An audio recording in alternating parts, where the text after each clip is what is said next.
These 5 Buddhist truths will make you feel left behind by age. Time is a created thing. To say, "I don't have time," is like saying, "I don't want to." Lao Tzu. Too often, we measure our worth by the ticking of a clock, believing that age defines our value or limits our potential. But the truth is, age is not a prison. It's a perspective, and Buddhism offers timeless wisdom to free us from this illusion. Today, on Dharma Pulse, I invite you to explore 5 profound Buddhist truths that can transform the way you see aging, self-worth, and happiness. As you listen, I encourage you to ask yourself, what does age really mean to me? And how might these truths shift the way I live today? Share your reflections in the comments below, because your story may be the key that inspires someone else's awakening. 1. You will be forgotten, and that's okay. Everything is impermanent, including memory and legacy. And to see this clearly is to step out of the illusions that bind us. Time flows forward without asking for permission, erasing names, faces, and histories until even the proudest monuments crumble into dust. Yet Buddhism teaches that this is not a cause for despair, but a door to liberation, because clinging to permanence is the root of suffering, while acceptance of impermanence allows the heart to rest in truth. Our true impact is never measured by how long our name lingers in the memory of others, but by the energy we pour into each moment. A word of compassion offered to someone lost in darkness. An act of kindness given without the weight of expectation. A life lived in mindfulness and presence. These are the treasures that endure.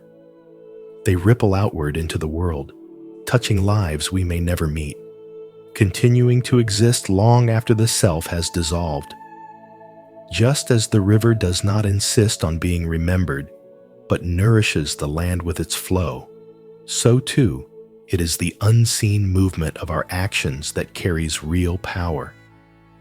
In the currents of modern life, legacy is often mistaken for recognition, wealth, or monuments of achievement. But these are fragile imprints carved in sand. What truly lasts is the frequency of the vibration at which you live. Are you caught in fear, clinging to control, or are you living in the vibration of generosity, compassion, and peace? When your inner frequency rises, every gesture becomes aligned with a higher truth. Every thought shapes not only your own mind, but also the consciousness of those around you. Psychology calls this neuroplasticity, energy science calls it vibration, and Buddhism calls it the transformation of mind. To live with mindfulness is to train yourself to see that suffering is not born from change itself, but from resistance to change.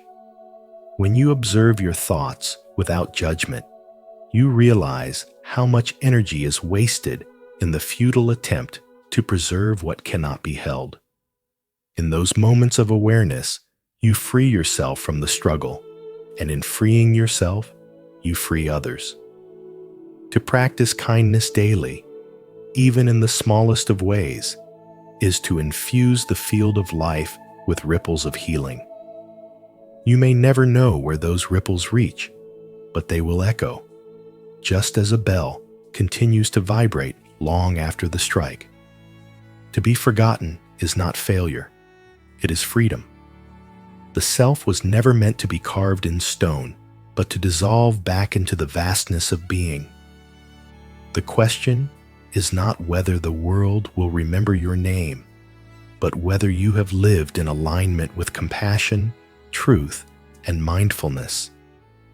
If you have, then even when your identity disappears, the fragrance of your actions will remain, subtle yet unerasable, woven into the fabric of life itself.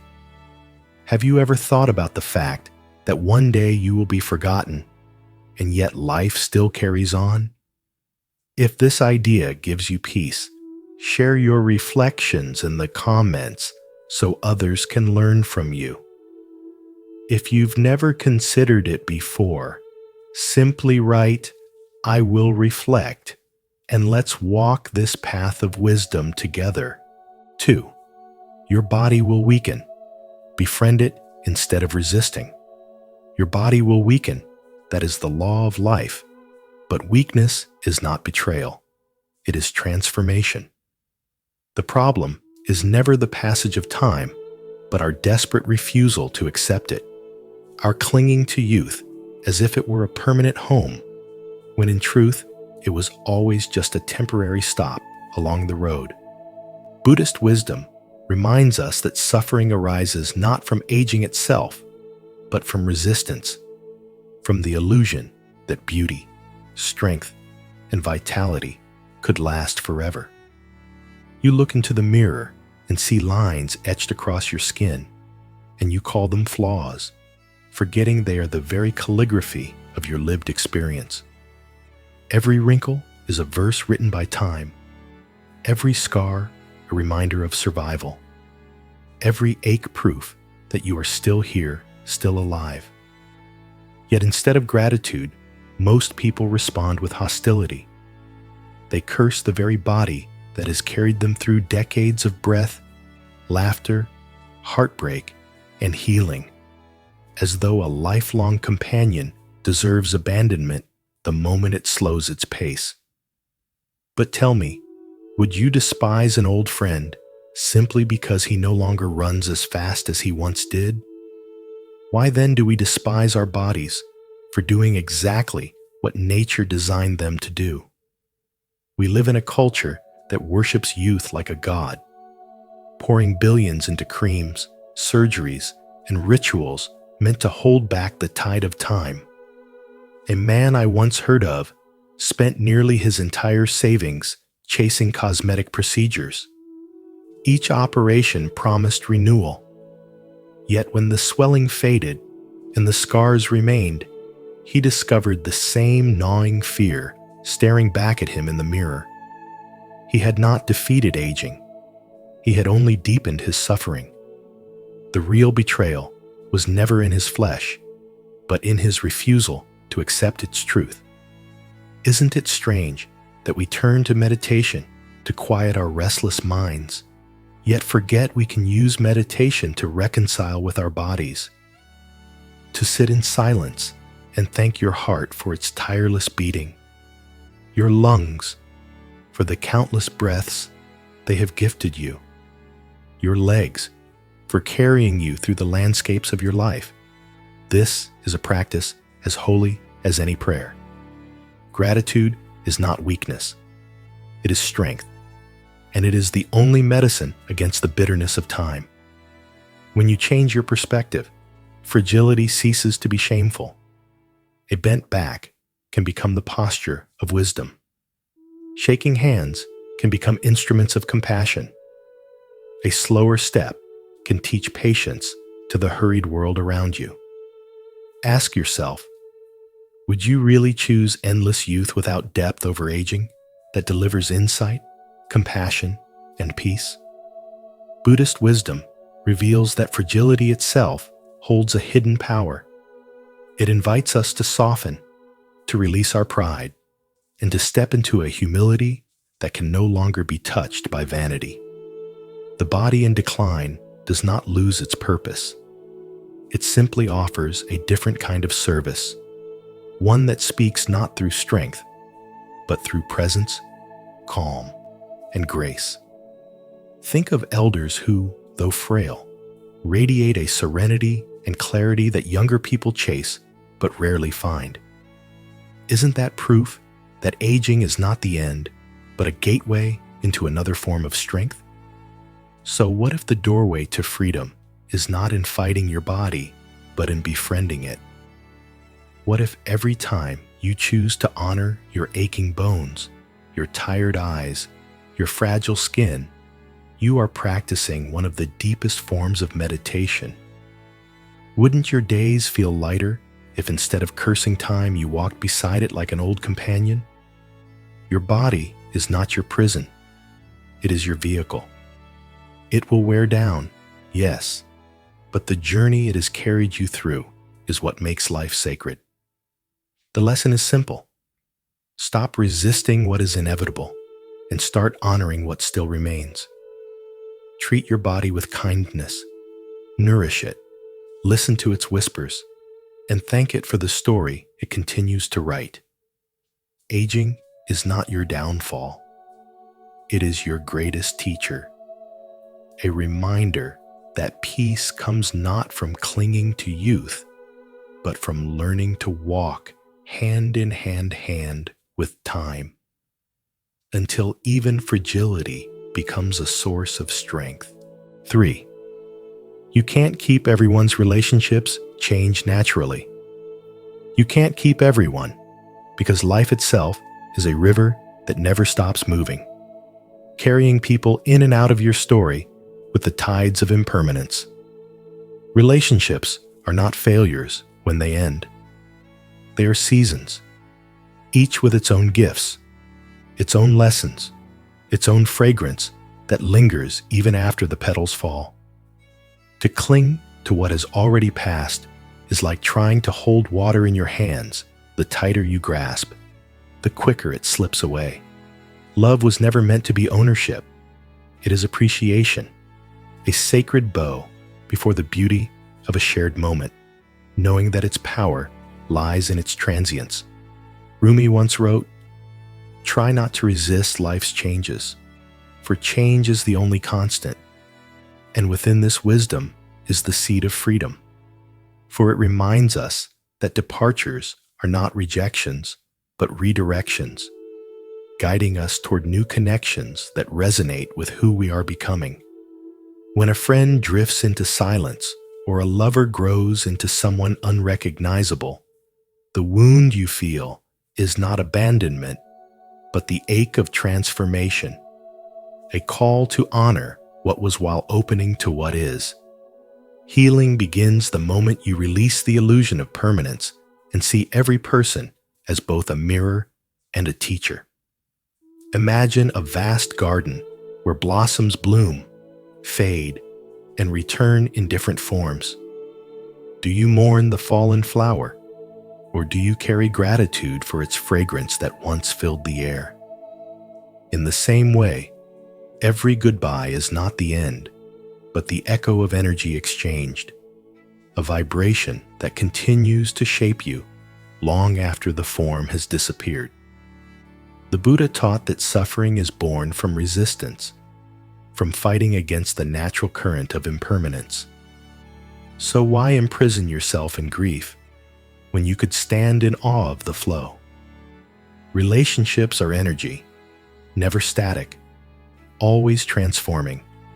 And when you release the need to keep them frozen in time, you begin to see their true purpose, to awaken you, to expand your capacity for compassion, to teach you how to love without clinging. Thich Nhat Hanh once said, "To love without knowing how to love wounds the person we love, and real love is learning to hold gently, to honor deeply, and to let go gracefully when the moment calls." So ask yourself, who are you still trying to keep as they once were? And what freedom might arise if you bless them for who they are now? Every ending is a doorway. Every departure, a spiritual test inviting you to practice trust, appreciation, and release. The truth is simple, yet profound people come and go. But love itself is never lost. It only changes form, flowing through memory, presence, and the infinite possibilities ahead. To understand this is to step into the essence of spirituality, where healing is found not in clinging to what fades, but in opening your heart to the endless dance of change, where nothing real can ever be taken away, only transformed. If this truth about changing relationships resonates with you, share your voice below. Comment I accept the flow of change. To remind yourself that letting go is also a form of love. 4.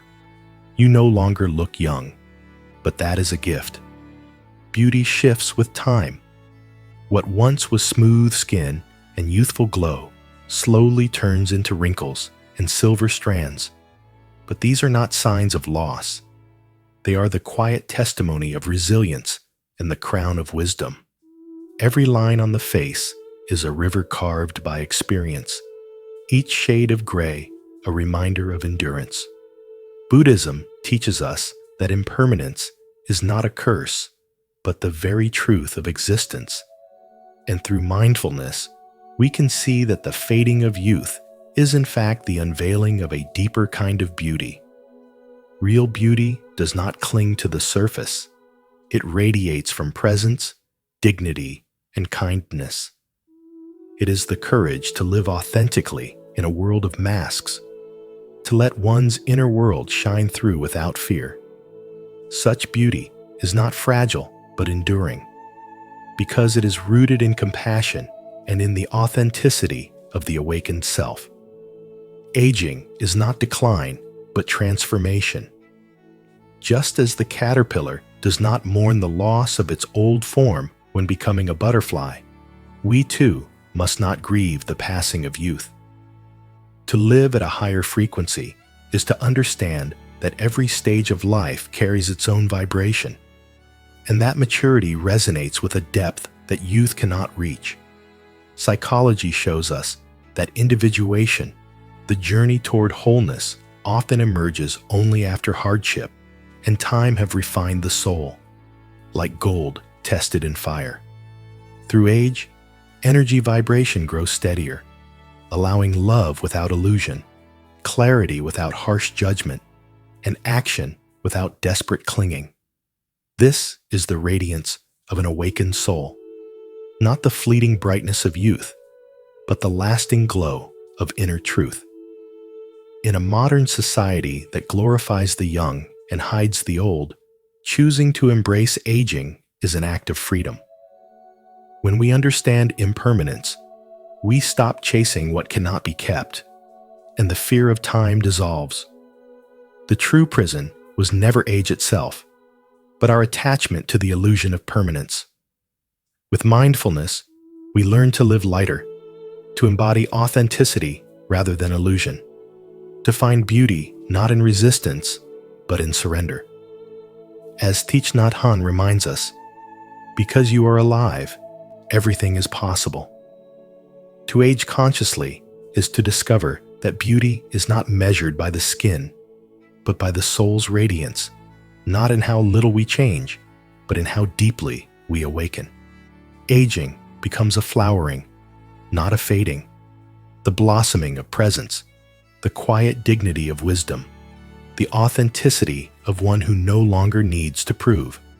The most luminous people are not those untouched by time, but those who have let time carve them open to compassion. Wrinkles and gray hair are not signs that life has taken from you.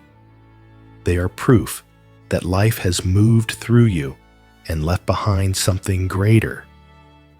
This is the gift of age. Transformation into deeper radiance. The arrival into a beauty that no mirror can capture, but every soul can feel. 5.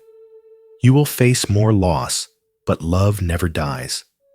You will face more loss, but love never dies.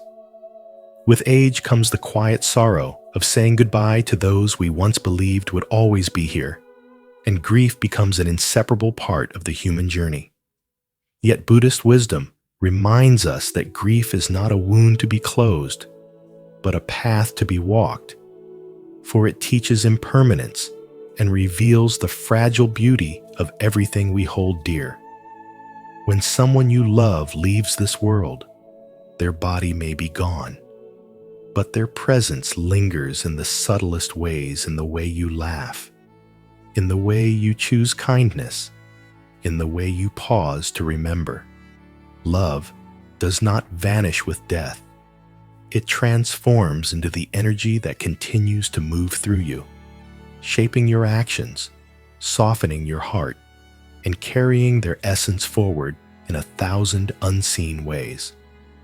Think of the person who loses a grandmother who always taught compassion. At first, the grief feels unbearable, like the ground itself has given way. Yet as time passes, that same person offers kindness to a stranger and feels her voice alive within the act. In that moment, she is not gone. She is living through them. This is not sentimentality, but the truth of how love endures. Meditation can help you see this clearly by sitting with grief instead of fleeing it. You discover a space where absence and presence meet, where the pain of loss and the warmth of love coexist without contradiction. It is here that you realize moving on is not forgetting. It is carrying love as a living fire within you. Society often tells us to be strong by letting go, to close the chapter quickly and move forward. But strength in Buddhist wisdom is different. True strength lies in remembrance, in honoring those who shaped us by embodying the lessons they gave us. To hold on does not mean to cling to what cannot return, but to allow the essence of love to guide our lives. The Buddha's teaching that, in the end, only 3 things matter: how much you loved, how gently you lived, and how gracefully you let go of things not meant for you, is not a command to abandon memory, but an invitation to transform it into wisdom. The paradox is that by accepting impermanence, you begin to touch eternity. Each goodbye becomes a doorway, each loss a reminder that what truly matters cannot be destroyed. When you practice meditation with this awareness, grief no longer feels like a chain, but a teacher whispering that love is greater than time. The loved ones you mourn continue through you in the choices you make, the compassion you show, the patience you learn. Every act of kindness done in their memory proves that death does not silence love. It refines it. So when age places loss in your path, ask yourself not only what you have lost, but what you are still carrying forward. Are you weighed down by absence, or are you carrying the flame of love that can light the way for yourself and others? To age with wisdom is to understand that while life will take much from you, it also reveals that nothing truly loved is ever wasted. Love never dies because it was never bound by time in the first place. It is the one treasure you can carry beyond every season of change, the one presence that continues to live wherever your heart dares to remember. Leave a like and subscribe to Spiritual Atom. And don't forget to turn on the notification bell so you never miss transformative wisdom like this.